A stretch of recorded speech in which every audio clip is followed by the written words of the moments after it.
Et bienvenue dans le Buzz TV Orange TV Magazine. Mon invité du jour n'est pas un humoriste en 4 tiers. Chaque soir dans Touche pas à mon poste, il est le sniper slash humoriste slash chroniqueur slash bras droit de Cyril Hanouna. Il n'hésite pas non plus à mettre les pieds dans le plat tous les jours sur Europe 1. Il est également sur scène avec son dernier one-man show.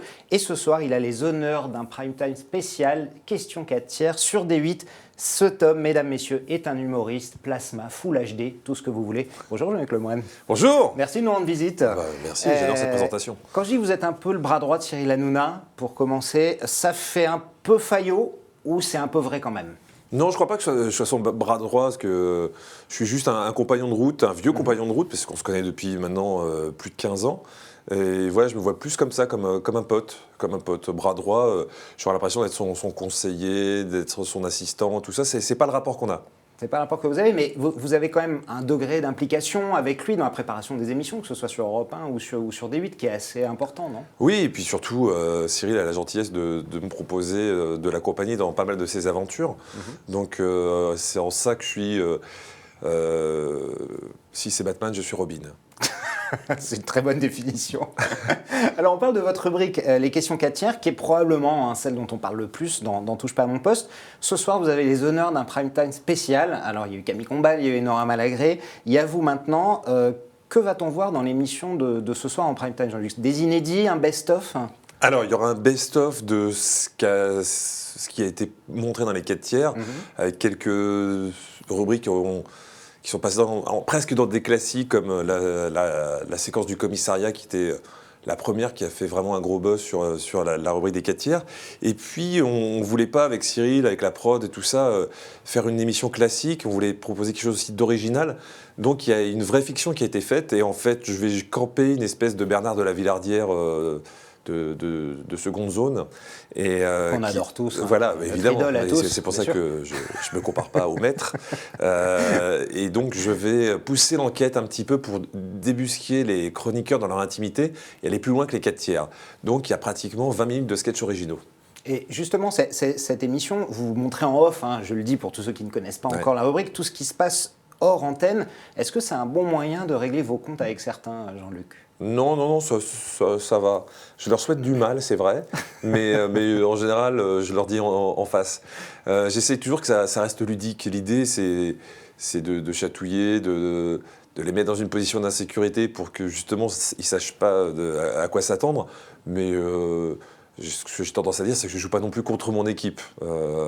Faut que ça reste ludique. Je ne règle pas des comptes avec la rubrique. Mais justement, certains vous disent de temps en temps, là, tu vas trop loin, tu n'aurais pas dû montrer ça. Ouais.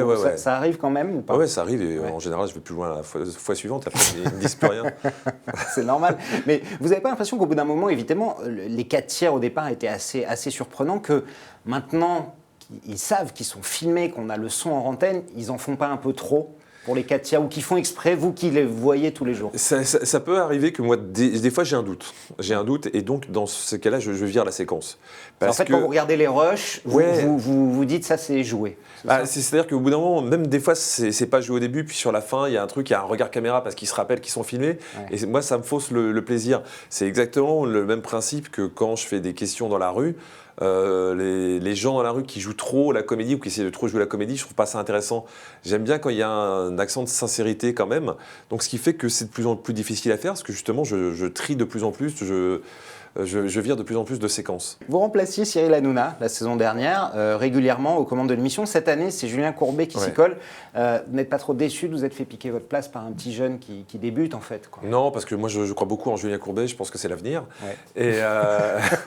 Et non, plus sérieusement, en fait Cyril m'avait proposé d'être en alternance avec Julien. C'était un vendredi en fait. C'était un choix de Cyril de confier ça à Julien. Il voulait qu'on se partage, et je crois que Julien aussi avait envie qu'on se partage la présentation. Et moi, je préfère refuser parce que cette année, je revenais sur scène et ça me prenait énormément de temps. Je ne me voyais pas faire tout ça. J'avais pas en plus envie de brouiller mon image et que les gens se demandent si j'étais animateur ou humoriste et tout.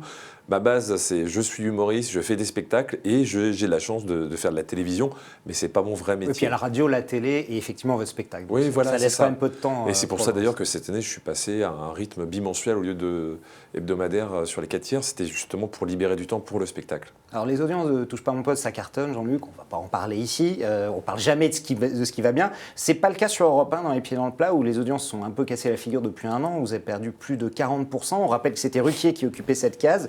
Est-ce qu'il y a le feu à la radio ? Franchement, c'est pas du tout ce que je ressens. Je pense que on y va dans une démarche très humble, c'est-à-dire qu'on a envie de faire la meilleure émission possible. On a fait des ajustements depuis le début d'année. On savait que de toute façon, on arrivait sur une case complètement neuve pour nous. On reprend qui a occupé pendant 15 ans, 15 ans, et ouais. lui allait dans une case que je viens d'installer. Donc de toute façon, on ne se faisait pas d'illusions, on savait qu'il allait faire plus que nous. Nous, on s'est dit, on va essayer de faire la meilleure émission possible, et puis on continue le travail avec humilité. Europe 1 vous laisse du temps pour vous installer ou c'est ce qu'ils vous ont dit ? Oui, je crois qu'ils ont envie de faire confiance à Cyril et à son équipe. On ne se repose pas, on n'est pas dans la panique du tout, mais par contre on est très concerné par l'émission et on travaille au quotidien pour l'améliorer. Et puis ça prendra le temps que ça prendra. Moi j'ai fait partie. C'est du long terme a priori. Oui, moi j'ai fait partie de l'équipe de Laurent Ruquier dans On va se gêner. Il ne faisait pas les scores qu'il a fait à la fin. Donc je sais aussi que ça prend du temps d'installer une émission. Voilà. Tout ce que je peux dire, c'est que on avance sereinement, on est conscient de tout ce qu'on a à faire, tout ce qu'on a à améliorer, et puis on travaille. Alors, vous remontez sur scène aussi, on va en parler, 3 ans après votre dernier one-man show. Celui-là s'appelle « Si vous avez manqué le début ouais. ». Vous jouez tous les jours au grand point virgule et vous décryptez, à votre manière hein, évidemment, surtout dans les médias et la société. C'est bien ça ? C'est plus le vrai fil rouge du spectacle, c'est la montée de la connerie. Et donc, dans la société, dans les médias, dans le commerce, dans la façon dont on nous parle, j'ai l'impression que tout est mis en œuvre pour qu'on soit de plus en plus crétin, et je le décline tout au long du spectacle. On est dans le stand-up pur Non, pas du tout, justement, j'étais pioché. Il y a des petits passages de stand-up, il y a des passages de comédie pure.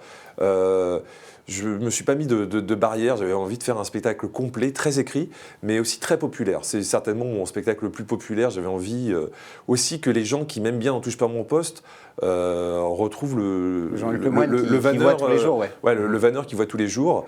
Donc j'ai fait gaffe à tout ça et ça va, là, le spectacle a commencé il y a peu de temps. On est encore au début, mais les premiers retours vont dans ce sens-là, et ça, c'est ça qui me fait le plus plaisir. Et je voulais aussi, j'ai appelé ça « Si vous avez manqué le début », parce que « Touche pas à mon poste » m'a apporté un nouveau public qui, en fait, pour certains, ne savait même pas que je faisais des sketchs. Donc ça m'oblige à l'humilité, parce que ça fait quand même 24 ans que je faisais ça, et certaines personnes ne le savaient pas.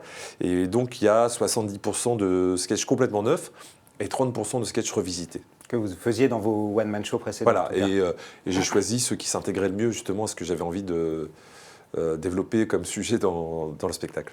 Cyril Hanouna avait dit sur ce même plateau ici qu'il n'était pas impossible qu'il arrête de présenter Touche pas à mon poste d'ici une saison éventuellement. Si Cyril Hanouna ne présentait plus l'émission, vous partiriez aussi ou pas forcément ? Je pense que oui. Je pense que oui, parce que vous êtes vraiment, vous êtes lié à Cyril. Hein, avant d'être lié à l'émission. Moi, j'ai intégré Touche pas à mon poste après. C'était le bureau des plaintes. En 2011, j'étais sur France 4. À l'époque, j'avais une émission sur France 2, et donc j'étais parti en étant chroniqueur sur France 4 et tout. Et j'y suis allé vraiment par amitié. Très sincèrement, je ne pensais pas que ça serait un succès pareil. Touche pas à mon poste, c'était une divine surprise. Et je remercie tous les spectateurs tous les jours de nous faire cette confiance-là et de venir s'amuser avec nous. Après, c'est vraiment une histoire d'amitié. Et puis, je pense que pour tous les chroniqueurs, vous savez, Cyril, c'est l'étoile du berger pour nous. L'étoile du berger. Mais oui, c'est ça. C'est celui qu'on suit, en fait. Exactement. C'est pas anodin de dire l'étoile du berger, parce que l'étoile du berger, c'est Vénus, et c'est aussi la déesse de la beauté. Merci beaucoup Jean-Luc pour cette fin poétique. Je rappelle, donc on vous retrouve ce soir, ce sera à 20h50 pour un prime spécial Question 4 tiers. Ce sera sur D8 tous les jours 18h45 TPMP. Oui. Europe 1 c'est à 16h. Et je rappelle donc que vous êtes au grand point virgule, c'est du mardi au samedi. Hein, Exactement. Voilà, jusqu'à fin avril et courez-y en tout cas parce que ça fait beaucoup de bien dans ces périodes où on en a bien besoin. Je crois qu'on a besoin. Merci beaucoup Jean-Luc Lemoine. Le Buzz TV revient demain avec un nouvel invité.